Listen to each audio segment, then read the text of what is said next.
had a childhood which was had a lot of dyslexia impact on me. There was the French educational system, which was very elitist, and the teachers were telling me I would not do anything in my life. I was not a good student. I was the bottom of my class, and they battered my confidence a lot. And I think by doing UTMB, what I wanted to show, without even really knowing it, is that somebody very normal can pull out something extraordinary.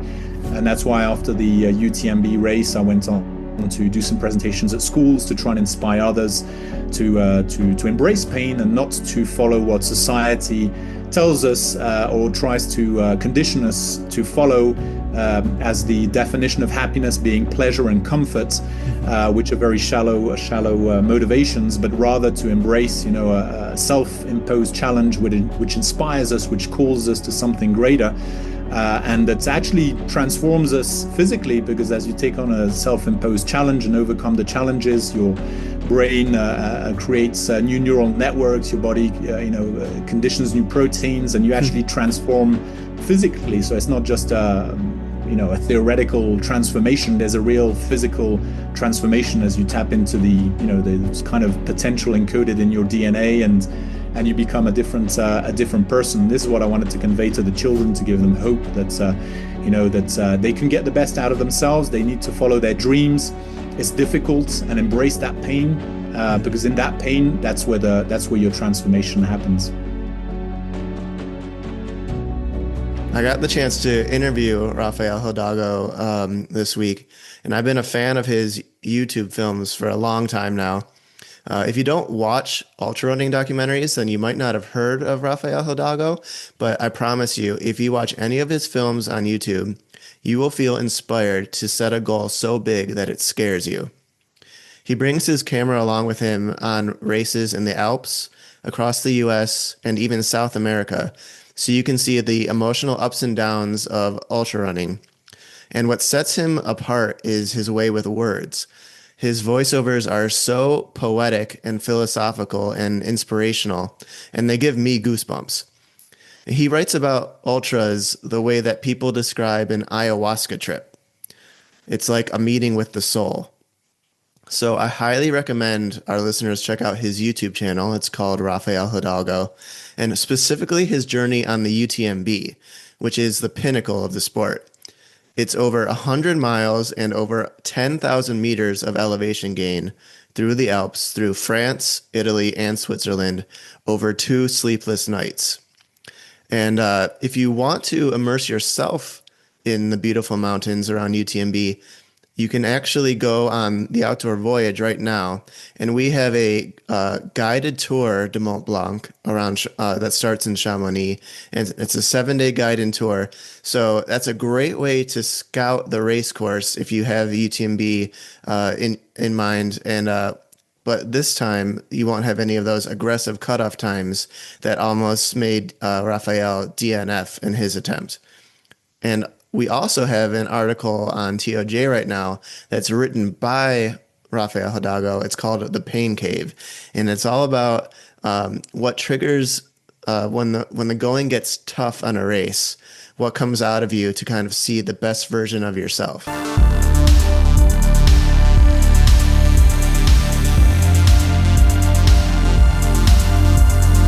Well, I just wanted to say that I'm a huge fan of your YouTube films on ultra running. Thanks so much. Thanks for following. They give me goosebumps, and I find them very inspirational. Oh wow, really? That's good. That's what I'm trying to do, but it's always difficult to know the impact. I mean, it resonates with me, but it's always difficult to tell if it resonates with others unless they drop a comment or send me a message. And so I really appreciate the support.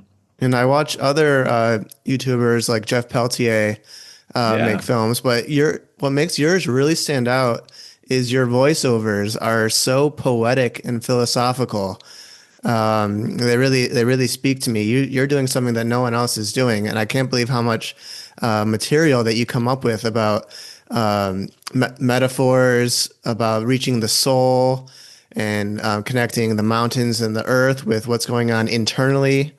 And also what you're so good at is you can match the emotional tone that you're going with the music. I watch so many YouTube videos, and the music they choose makes me cringe, and it's just not right. But you're excellent at that. Oh wow, thanks. No, I really appreciate it. Yeah, it's I don't know. Yeah, I guess I'm trying to speak with my heart more than with my head or my legs or my fingers.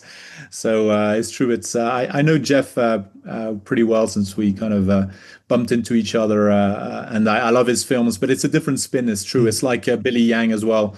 Is a different vibe, probably a little bit closer to mine as well, because he was the one who initially inspired me to start ultra running. Billy Yang with his the why of 100 miles. So I think yeah, each YouTube creator kind of has his own way of communicating and has his little spin. And Jeff is great at the kind of the travel and the discovering new places and the way he films. He's a great filmmaker, but yeah, it's less profound. Let's put it that way. And I've got critiques as well who said, I am too profound. It's like, dude, just come up to back to the surface or back down to the surface. So it's yeah, I get a bit of both sides. Did you have any training in editing, or did you make films about something different, or was this just like with ultra running, you had no coach and you just jumped into it? I was going to say no, but then I just realized no, I actually have another YouTube channel on tornado chasing. And that was actually the first channel that I launched in, I don't know, 2013, I think it was, because that was the first year we went to the US to chase tornadoes. And I built that YouTube channel, which now is probably actually a bit bigger than the ultra running one, but it's more of a adventure channel.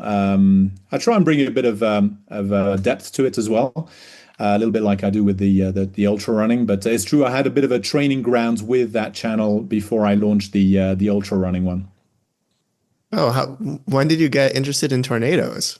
Oh wow, tornadoes, that's been like a childhood thing. I wanted to be a meteorologist since my mum was working for the World Meteorological Organization and she loved thunderstorms and got me into that pretty early. And then the film Twisters came, or Twister, should I say, before the Twisters that recently came out. But Twister was the one that really inspired me to do it. And but back then I also had another passion, which was for motorsport and racing. So in the end, I went into engineering rather than meteorology. But with technology and the democratization of access to data and applications and mobile phones and etc., now you can have access to data that scientists only scientists had access to in the 90s. So now everybody can kind of go storm chasing and tornado chasing with the same level of information that scientists use.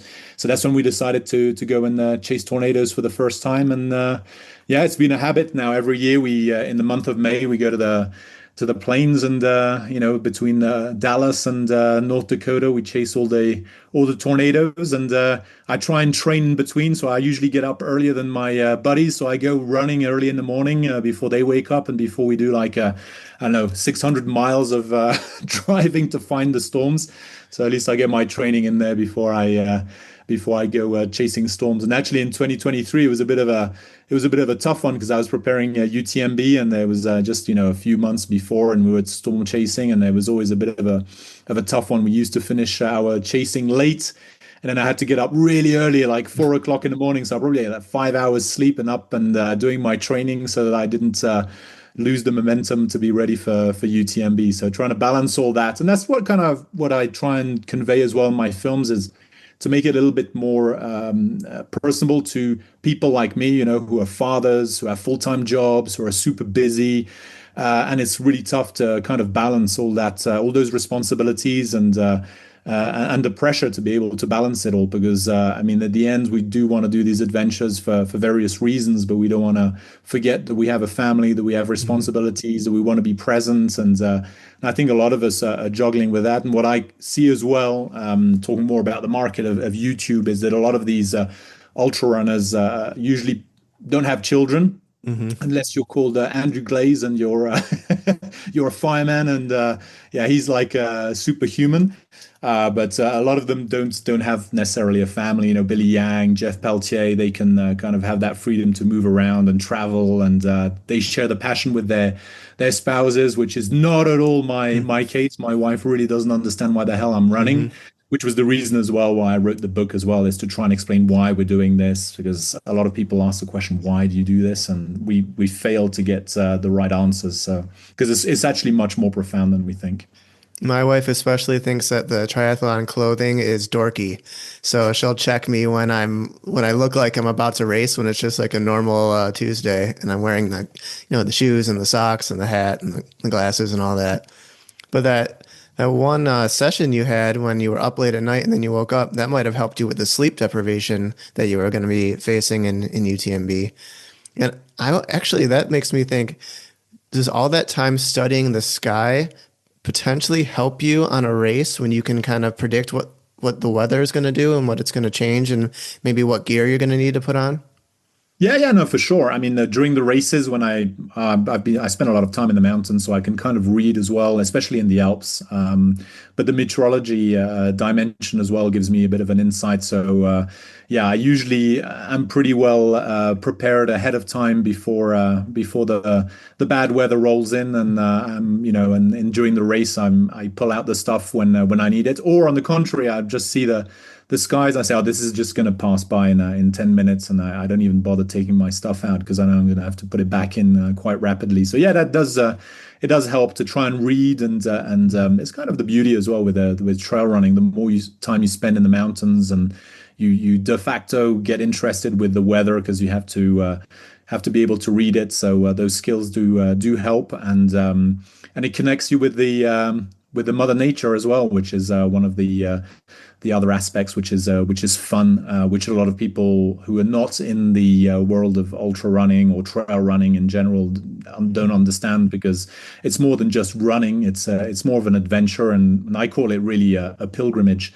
And that's a term I use with a lot recently, having written my book and really explored the genesis of a lot of rituals and traditions of past civilizations, and the extent to which it's actually very close to what we're reenacting in these ultra marathons, which are kind of like modern day pilgrimages, and that's why we have difficulties trying to explain why we enjoy doing the and why we feel the need to do it despite the pain and having to grind through it, and yeah, there's a whole dimension of human civilization that can be analyzed just there from a sociological perspective, philosophical perspective, psychological perspective, in scripture, mythology. I mean, it's really, really a fascinating area, which I'm probably now enjoying more than the running itself. But the adventures enable me to dive really, really deep into the human condition, and that's probably why my films sometimes take a much more deeper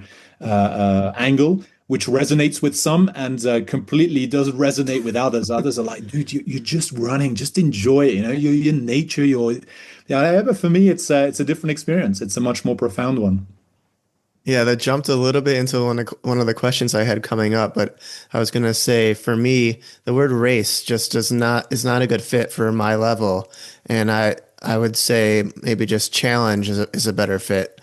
And I've done the Camino de Santiago twice. I've done two different sections of it, so Oh that's wow, technically called a pilgrimage.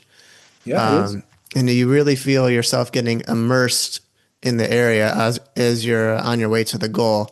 But in both times, I felt when I got to the end, it was a little bit bittersweet and a little bit anticlimactic when I got to the church. And I kind of missed being on the journey. Do you find that as well? Or are you just happy to be finished and get the mission complete? Um, yes, a tough one. No, I think I do enjoy the arrival, but in the end, what I really take away from it is the journey itself, and that's why I probably to the difference of others, I never really end the journey when I arrive, because I'm continuing the journey through the films. So I don't feel like it's over when I get to the finish line. So it's I just continue it in a different way, whether it's writing the book more recently or doing the film. So I never really feel disconnected. And since I have little time to actually do all these films, it just extends in time. So the races never finish. And UTMB didn't finish for that matter as well, because there was a lot of life lessons in it. And it's true that the journey itself is the one which is the most valuable, rather than the actual destination. And to get back to what you were saying, it's not a race. I think for 99% of us on the course, because I don't think many really care about where they're going to end up in the race. It's just about finishing, and we all win the race, our race, which is just to get to the finish. And I think only the elites really are there to get a real position and to win. For us, it's a victory over ourselves and a fight against our demons. And each one has a different sort of needs in terms of distance to reach that limit, and that usually increases as we do longer and longer races, or the more time we have to actually prepare for it. But in the end, like I tell a lot of people who tell me, I'm not ready for it. I tell them we're never ready enough. And anyway, if the goal isn't, it doesn't scare you, it means it's not big enough. And I remember when I did my first 100K, I was nowhere near prepared. And I was like, okay, I'm just going to compensate what I didn't prepare physically with the spiritual and the soul. If there is an energy like that, it exists. And I came from a background, and this is what I explore in the book, and the transformation I got in UTMB is moving from someone who is very, very secular engineer, trained in finance, and grew up in France, which has a history of having separated the church and the state, and they made a really strong point of that when I was studying. So I never really believed in all of that until I completed UTMB, and I experienced that incredible moment at kilometer 88 in Refuge Berton, where I was about to be eliminated from the race because of the time barriers. And in Courmayeur, I even heard the bell that they rang, 15 minutes before the cutoff occurred. And I was absolutely destroyed after one night without any sleep. It was hot. And then all of a sudden, when one of the volunteers told me, you're going to be cut off in a few minutes, all of a sudden, an incredible energy came out of nowhere. The pain dissolved, the sleep deprivation disappeared. And all of a sudden, I picked myself up and grabbed my gear, ran, and passed, some like 650 runners between Berton and Chamonix, and continued for 100 kilometers and climbed another 5,000 meters. And at Berton, I was like, I'm done. And no, I was running. And that's when I realized there's something much more profound, which I can only explain as being, a spiritual energy, which is in us and is tough to get hold of, to actually tap into. But if you do, because you're called by something greater than yourself and a purpose for taking on these pilgrimages, you find that energy. And I keep reminding myself in my daily life when the going gets tough, and the going has gotten tough with redundancy, a bad injury, and looking at my bib and reminding myself of the energy I found that day, and embracing the pain and thinking, okay, this is a challenge, as you said, rather than the race, and it's actually in the challenge that you transform. And so I embraced those challenges, and launched a startup, moved country, and the UTMB lessons. So yeah, it's not a race; it's more than a race. It's a challenge. It's speaking of those religious references in your films, you use words like worship, higher power, faith, and even the divine. So as you climb to the tops of the mountains, are you having talks with a higher power, or is it a higher version of yourself? Yeah, I wouldn't call it a sort of a conversation per se, but I would say a clear connection with something. I can feel the pull, the energy, and the enthusiasm. And I actually learned that enthusiasm, the root of enthusiasm is entheos, the God within, from the Latin. And that is really what I feel, is that enthusiasm, despite the pain. And what I say, pain plus purpose equals meaning, and pain without purpose is suffering. And I make a real distinction when you say, "Oh, you guys must be suffering there." No, I'm not suffering. I'm in pain, yes, for sure, but I have purpose, and when I have that, I have meaning, and that's when you feel connected to something beyond you. So it's true, during those races, despite the pain, there's something much more powerful, which is pulling you along. And it's often very, very difficult to articulate and put words on it, because it's so complex and so profound that it takes a lot of time to actually digest. And whether I was doing UTMB and trying to figure out, what there's a moment in races where I do doubt myself and I wonder whether I'm being selfish and I could just be playing catch with the kids right now. Why am I doing something alone? But then I think I want to show them the value in doing something hard and setting that hard goal, even though I'm not that good at it. I'm slow compared to, a pro racer. I'm pushing through the pain and doing something hard. And how can I tell them to do that in their life unless I do it in my life too? Yeah, yeah, totally. And this is actually where my ambition to do UTMB also stemmed from, was to show them, by example, basically, not just tell them, Mhm. you got to work hard at school, you got to do your best, and it's tough, but you got to do the best, and actually show them physically what it means. And yeah, it's true. I think it helps a lot. Set the example, even though on my end it's always, it's dad, it's not the same message as when it comes from somebody else. But I think when I did a couple of presentations at school, and the way their friends or their classmates reacted to the presentation, they kind of realized, maybe it's not so normal to do these kind of things. And yeah, maybe I should put some effort and embrace difficulty as well. And even if it doesn't impact them right now, hopefully Mhm. it'll resonate in the long run. And to quote you, you say that these races are a pilgrimage that draws the answer out of the soul, not the mind. And you write about ultras the way that most people describe an ayahuasca experience. Can you describe that mechanism, that what needs to happen physically and mentally to trigger the representation of the soul coming out? Yeah, yeah. A lot of people before I even embarked on ultra runnings talked a lot about the power of the mind, and obviously the power of the body. You got to train, and I read a lot of David Goggins, Mm. his book, and I was always convinced that the mind is the strongest piece of your being.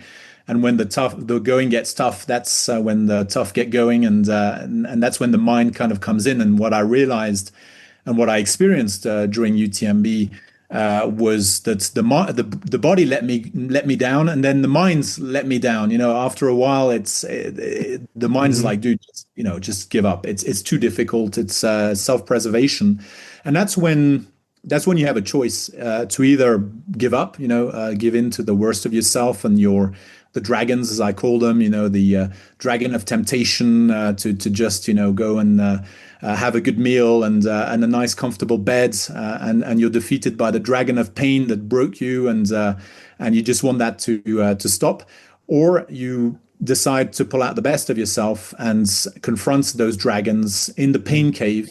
And that's where you experience this kind of ayahuasca moments where the pain, the temptations, the sleep deprivation, everything kind of combines to just break you down from who you thought you were, and you discover who you truly are. And what is great in the ultra marathons is that everybody is in the same boat. You're completely stripped from a social status, from anything that might define who you think you are based on your belongings or whatever. Everybody on that pilgrimage is at the same level, and you really facing yourself, the best and the worst, and you can choose which one you're going to be pulling out. But it's in those depths. I think when I was at Berton was the beginning of that kind of awakening.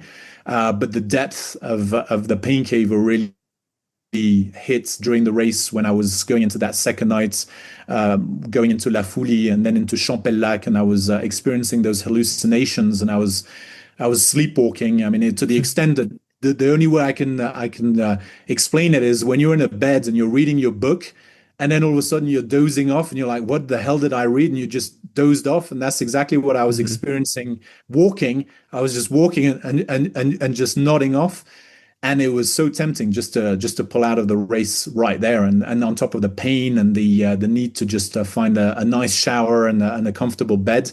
And I think that's where you enter that at the depths of the pain cave and discover who you really are.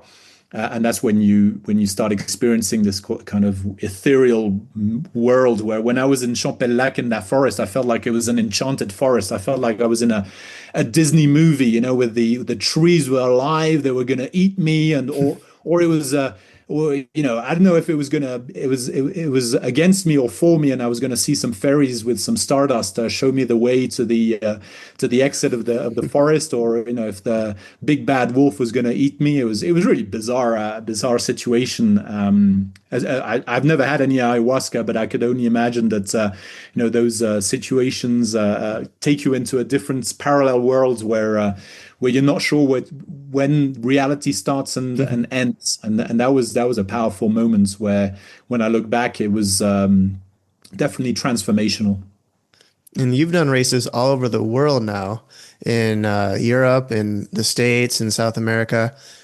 What makes UTMB the most emotional start to any race? Oh yeah, geez, that start is something, yeah, I'll never forget, and very powerful. I think that there's a number of reasons why it's such a powerful moment. I think first because there's a congregation of other like-minded people all there, ready to take on one of the most difficult challenges in their life. It's in a very kind of sacred place. It's in the triangle of friendship, they call it. So the triangle is a very symbolic form in and of itself. It's triangle because it connects France, Switzerland, and Italy. That's why they call it the triangle of friendship. And it's in the bottom of the foot of the Mont Blanc, which is in and itself the mountain of meaning, as I would have called it. You're going to go around it, and you're doing a full loop, and that's what makes it special as well. But the organizers also make a great work of building up the emotions with the music, with the silence, which is I remember it's actually quite deafening because there's thousands and thousands of people there, not only the runners but then the spectators, and it's really loud before the race, but when the speaker is starting his talk about this very profound moments of sharing between us and going on this adventure and feeling alive and really making the best of it, remembering all the preparation we did up to that race, and you have that moment of introspection, which is very silent. No one's making any noise as the music is starting, and you think about those. In my case, it was 3 years of preparation, the sacrifices, and this comes into my book as well as part of the pilgrimage, and this very spiritual, pilgrimage, which needs the sacrifice, as the scriptures would, taught us about. And the importance of doing those sacrifices, which modern society is very reluctant to do. And during that moment on the start, you kind of go through all those thoughts and the effort and the pain and the work and the time, and then you're like, wow, I'm here. This is the moment. This is what I've been working towards, and I'm going to discover something that I expect the unexpected. So that, I think, all that makes it very, very, very special and very different to other races, which the build up is not the same because it's not the finals. The Chamonix is really the finals. It's the icing on the cake. It's everybody from all over the world is there as well, which is different to a lot of the other races I've done. Whether it's in South America or the US, it's very concentrated on the specific nationality. Over there, it's people from all over the world, and that all these people are here for this incredible adventure. So it's that makes it quite special as well. I have this theory. I'm gonna just throw it at you because I think like you're the person to hear it. But I think a lot of people might think it's crazy. So, say you believe that you live a life and then you die, and then there's a little bit of a pause, and then you enter a new life. Let's say a lot of people in a lot of religions think that. Maybe it's closely Hindu or Buddhist. I think that space in between lives is very similar to that starting gate at UTMB. And the souls who are willing to go into their next life are waiting in a tube, and the other souls are cheering them on, and then you're about to start this new experience.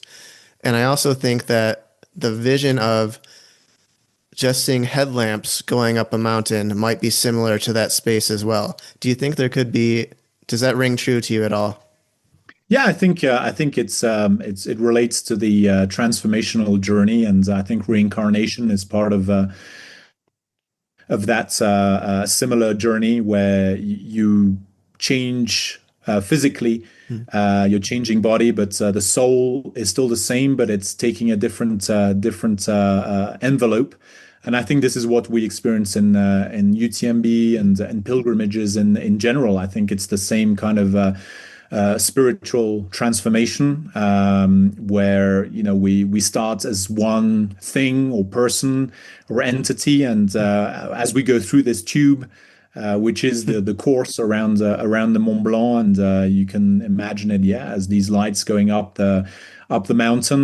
Even though we're going around it, we're still going up what I would call the mountain of meaning, and that transformational process that is the trail in and of itself. And then when you arrive at the arch at the end, you're not the same entity or being that you were at the beginning. And this is, I think, why it's so powerful as well. The whether it's the start and the finish, they're two powerful moments, because I mean, the arch in and of itself is a representation as well, of the Romans, the Roman times as well, going into war and coming back victorious, etc. But I think subconsciously, it's also a way of saying, okay, I'm going through this portal, and I know that I will not come back the same person, and that's why it's so emotionally charged. Even though a lot of people who are more sort of down to earth will say, yeah, it's just a very exciting and fun start because of the music and all that. But I think symbolically, it's also extremely. It speaks to something very ingrained in our DNA, and it's a kind of ingrained in the collective unconscious Hmm. of all of us. They're not cheering on the individuals, but cheering on the spirit of adventure, knowing from thousands of years burnt into our DNA that these kind of, and that's why pilgrimages were invented in the first place. And we kind of feel it, Hmm. even though we can't articulate it, and we don't know that we're celebrating that, but potentially we are celebrating that. And that's what we see in UTMB at the start, and that electricity, because it's very symbolic to go through that arch, go around a mountain, and mountains have always been historically a very sacred entity, spiritually, emotionally, and there's a lot of symbol in there, which I think a lot of people don't even realize that they're celebrating, and they're celebrating not the people, but the spirit of all that it represents. And so when we come back, full loop, again, a circle is very, very big symbol as well, going full circle. And returning out of that tube, somebody reborn, and as a resurrection as well, because at the end, through that tube and that pilgrimage, and going down into the depths of the pain cave, meeting the worst of yourself and beating those dragons, you kind of shed your old skin, and you're carrying a cross as well, kind of that responsibility of doing it and being pulled by a calling which is bigger than yourself. So that's the bearing the cross, and then being resurrected on the other side. You shed your old skin and you've put on a new one, and you arrive at that arch, a new person. And that's how I kind of felt as well at the end of my race. I wasn't the same person, and my whole life after that has been completely changed because of that new lens I've put on. And that's why I really am really grateful to UTMB, and why I have it close to my heart as well. And that's why I wrote the book. Yeah, one of the things that's really hard to believe when I rewatch your UTMB journey is that it really seemed like you were in the headspace that as soon as you finished, you were going to lace up the shoes and totally retire from running. Right. When did that decision change? That's a very good question, because that's exactly the mindset I was in. I was like, okay, I've done it, I'm done. And in the end, after I finished UTMB and we had to change country and start a new life in the Bahamas, I was like, it can't be the end. There's still a story to tell. There's still some experiences to be lived and adventures to be, experienced. And I think I haven't fully explored everything that there is to explore deep in that pain cave. Hmm. And I still have personally a lot of things to learn. and to remind myself as well, because I mean, even though I have that lesson of, you got to go into the pain cave and you got to confront difficulty, and that's where the growth is, pleasure and comfort, and not the answers to happiness. That's when I realized I have to just condition myself as well to do the difficult things every morning. You get up at whatever time, 4:30, 5, you go and get your run done. You don't want to do it, it doesn't matter. You're going to get it done, to remind yourself that in life, happiness is not pleasure and comfort of staying in your bed and having a warm shower and eating good food and, satiation. It's really going out there and taking on that challenge. And I do these races now to remind myself that this is where transformation is, where learning and growth is, and happiness lies. In the end, it's there. It's taking on a challenge that inspires you, that really, brings the best out of yourself. And it's not in comfort. And I've seen it. I worked in private banking, people with loads of wealth, and bankers who are trying to show their social status with their belongings. But in the end, they're not happy. The happiness is not material, and it's not the social recognition. It's really doing something that infuses you with enthusiasm, because it's something greater than yourself, because it's a calling. It's that burning bush, that grabbed Moses' attention. And it's the same thing with you. It kind of comes out of nowhere, grabs your attention and pulls you, and you have no clue why, and you can't articulate it. But it's taking you on some kind of journey where at the end, you're going to kind of understand, and gives you hints along the way as to why you're on that journey. And personally, to be able to, and I hate doing public presentations. I've always been super shy, never wanted to be in the public space. And then all of a sudden, I'm doing presentations in schools. I'm doing presentations in the Trail Village in Brazil at UTMB, sharing this story.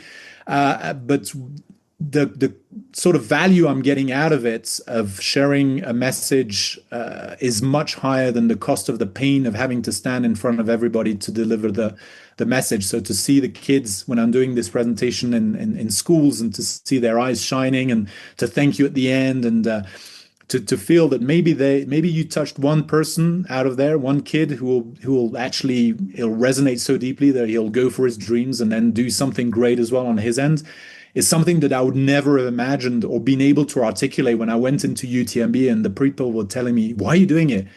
I wouldn't have been able to say, well, because in a couple of years, actually, I'll be doing presentations in school and inspiring others. I was incapable of articulating. I was like, I don't know, it's just fun, and like the fun, but just to earn a finisher's vest, you're going to be in pain. I'm like, yeah, but no, there's something else, but I don't know, I can't explain it. Like, dude, I don't understand you, but that's a reflection of modern society, is that how can you be able to do something so difficult with nothing, no rewards, no material, no pleasure, no comfort, because that's what happiness is in today's society. And that's what I want to break, that kind of vision for the kids, to say, happiness is not social recognition, it's not pleasure, it's not comfort. It's doing something which inspires you, following a dream, that shining star in the sky that guides you and takes you through difficulty, but you grow through that difficulty. And when you get to the end, and you've experienced it in your races, that a feeling of accomplishment at the end is just is the real happiness, that constant pursuit of a valued goal. And the valued goal is doing something greater than yourself, not just a very egoistical ambition, but something bigger. And usually the filter is done quite easily.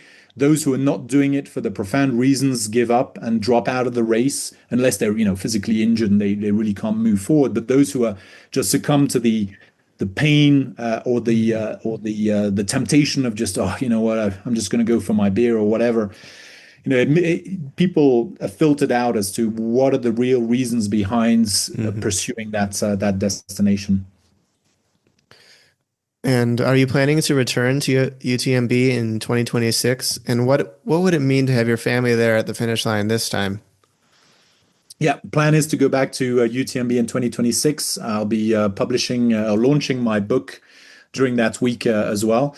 I've been working hard for the last 3 years to collect the running stones, so those lottery tickets to be part of UTMB. So hopefully I have high chances now with 18 stones to be qualified for it.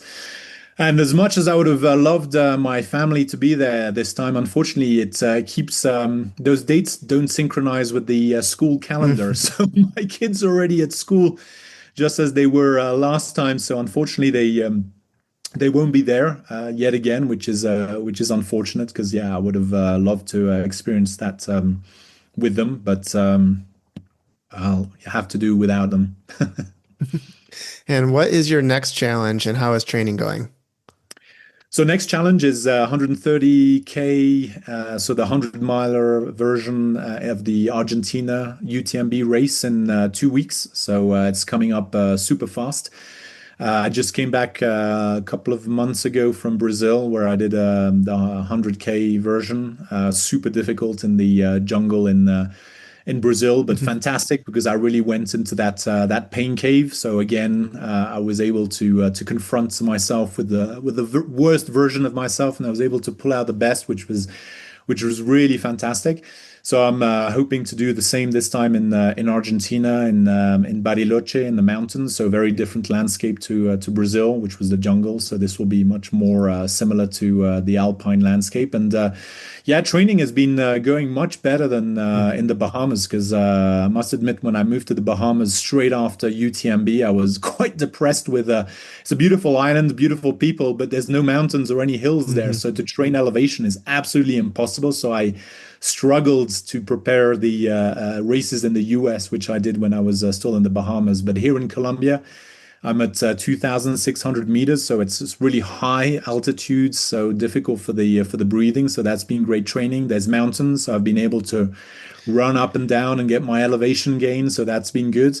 So yeah, hopefully I'll be ready for that race and get a few more lottery tickets for UTMB, and then I'll be yeah on my way next year to do UTMB in August and maybe do a few races, preparation races in the run up.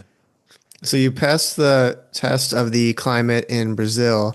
What's going to be unique? What's going to be the unique challenge in Argentina? I think I was going to say the jet lag is there's not so Mm. much of a time change, but the flight connections are not great. So I think I'll have sleep deprivation before I even start the race.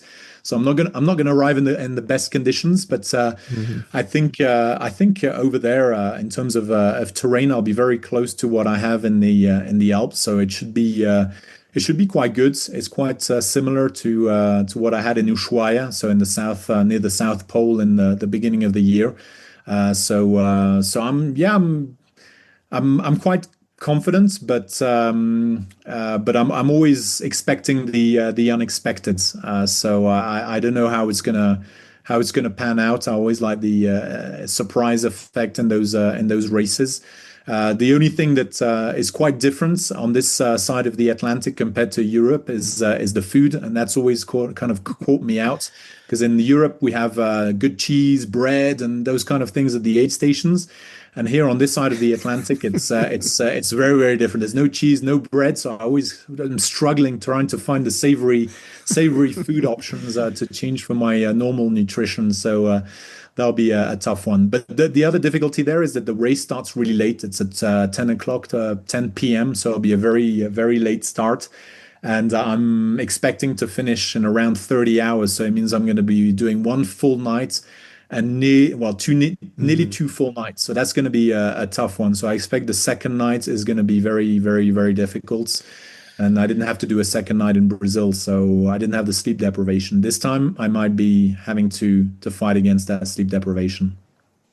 Okay, so let's say you're in my position and the longest race you've done is 30K, but you have the goal to get to UTMB sometime in the next 7 or 8 years. What would be the next step to fill that gap from where I am now to being able to do that?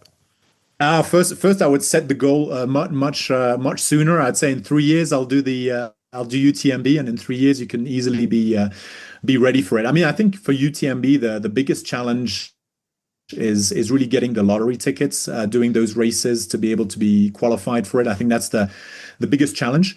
But then on a preparation side of things for UTMB, what I found was critical is elevation gain. I think being able to do a lot of training going uphill and downhill is vital because there's not that much of a runnable section, which for me was great because I'd done a lot of my training in the Alps anyway. So I was doing more power hiking than actual running, which is very different to the US. When I came to the US races here, was a lot of runnable sections, which absolutely killed me. It was very difficult for me, as opposed to UTMB, which was a lot of power hiking up and trotting down the mountain. So yeah, getting a lot of elevation is key. Getting that strength training is key, which is something I underestimated as well. The gym sessions, getting strong legs so that I didn't have any knee issues, which I had. So you see in the film that I have like some blue tapes on the leg because my knees were suffering a lot in many of the races, but they were suffering because I hadn't strengthened the legs enough. So that was some a big lesson I learned going forward. Now I don't use the tape anymore because I've strengthened my legs enough. So I've suffered all the injuries I think I could suffer on my legs because of overuse and not strengthening them enough. So I think that's key if you're doing UTMB. Don't focus so much on speed or running, but focus on strong power hiking. Okay. And how did you overcome the dyslexia to have such a way with words? Did you have one teacher that helped you through it, or did you get into reading, or? Yeah, it's a lot of reading and a lot of podcasts. Actually, I think that was probably the key thing during UTMB. In the end, I don't know if I was training because I wanted to be prepared for UTMB, or if it was because it was the only moment I could actually listen to all these podcasts, which actually opened my mind to a lot of things. I was listening not to music, but to a lot of podcasts on how to interpret scripture and about psychology and about science and the people who extremely articulate. And I admire them a lot for the way they are able to express their ideas. And I think it probably just conditioned me to richer vocabulary, better, I don't know, way of speaking, I guess. Is there one book in particular that you recommend? I think well, there's quite a few, but I think the books from Dr. Jordan Peterson, Canadian psychologist, the 12 Rules for Life, for example, is a very good book. But all his books have been pretty impactful for me to kind of understand a little bit more. About scripture and how to interpret it within the psychology mindset as well, and something that I could test actually the way, because it interested me so much, is because it's related to what I was doing physically on my own journey of discovery of the human condition, and I could relate to a lot of things, find a lot of parallels to those explanations that he gives in his books, but also in the podcasts, but also Spencer Clavin as well. His Light of the Mind, Light of the World, I think it's called, was extremely insightful because he links scripture, the connection between scripture and science, and this issue that I alluded to as well from this French educational system that really separates the church and religion with science, and the Enlightenment period that France experienced, and which influenced a lot of the way the world functions today, where science is the answer to everything and everything we can measure is the answer to everything. And I experienced it myself as an engineer and, being very Cartesian mindset. And his book explores the fact that actually the more we progress in science, the more it's actually bringing religion closer to science, because there's some things we just cannot explain. And even quantum physics, it starts to open new realms which are closer to the spiritual than the scientific. So I think there's and this is what I experienced in my UTMB, is that there's some things which science just cannot explain. What I experienced at Bertone at kilometer 88 can be explained in terms of chemicals and psychology once the effect was triggered, but nothing can explain what triggered it in the first place. A little bit like the Big Bang, we can explain everything that happens once the Big Bang occurred, but the scientists are incapable of explaining why it was triggered or why it came into effect in the first place. So it's the kind of the same with what I experienced. Is why did I feel that energy there at that moment? What were the factors which could explain it? For me, it goes beyond, and I try to explain it scientifically, but all I could get is the explanation of what I was feeling once it was triggered, but nothing could explain what triggered it in the first place. So I think, yeah, that book of Spencer Clavin was also very eye-opening in a lot of respects, and that's, I think, is where I get also through my readings and the podcasts a lot of the my lens through which I see the world, and which influences a lot of the voiceover I give to the films. Because when I doing the editing, and I remember, oh yeah, I remember that point in the race, and it kind of inspired me to think about this or that I had heard or read, or and the voiceover just comes in naturally with the relevant music to kind of reflect what I'm feeling in that moment. When you are on top of the mountain, do you feel closer to some of the people in your life that have passed on? Oh yeah, I mean, not necessarily at the top of the mountain, but when I'm in the depths of despair in the in the race, and I'm like in the bottom of the pain cave.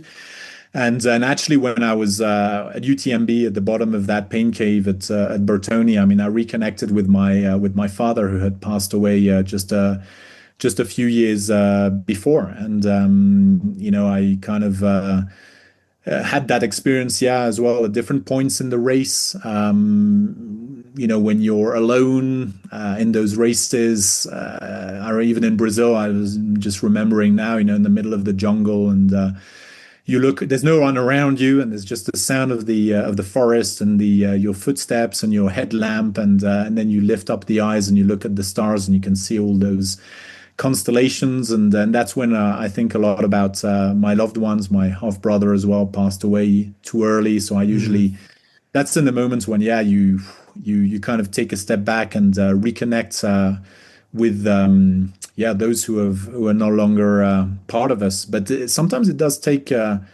those moments of disconnect and pain to be able to reconnect with what is really important. And again, it comes back to my indirect critique of modern society, where it's very noisy, where we're deifying the wrong gods of comfort, pleasure, and satiation, and we lose focus of who we are, and practicing gratefulness, and that kind of really disconnects us from the essence, which enables us to reconnect with those who are not here, and more than that as well. And when I'm in those races and those moments of solitude, silence, or reconnection just with with the environment in which I'm in, I reconnect as well with those who are spiritually, I feel, reconnecting, or they've never disconnected, but I've disconnected because of modern society, and in those pilgrimages, I'm able to reconnect with them. So yeah, I mean, whether it's at the top of a mountain or in the middle of a jungle, as soon as I'm in the depths of despair, it's where I usually reconnect. All right, Rafael, for anyone who's been enjoying this conversation, what's the best way for them to follow you along in what you do? Join me on YouTube. Join me on my adventures on my channel. You can also join me on Instagram, and yeah, follow the pain cave journey and the reconnection to our real selves. And maybe we should connect again and talk about tornadoes and storm chasing. 'Cause that's another one of your passions, and that sounds interesting too. Absolutely. Well, you say that life is about finding a goal that gives you goosebumps, and I could now say that UTMB gives me goosebumps thanks to you. So thank you very much. Thanks, Dave. It was a pleasure sharing all this with you and your audience.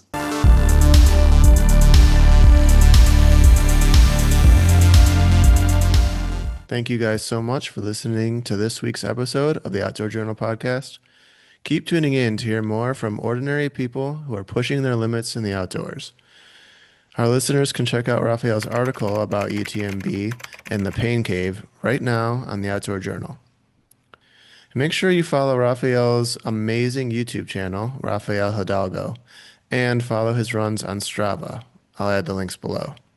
And if you go to the Outdoor Voyage right now, you can book a 7-day guided walking tour around Mont Blanc, so you can immerse yourself in the beautiful mountains.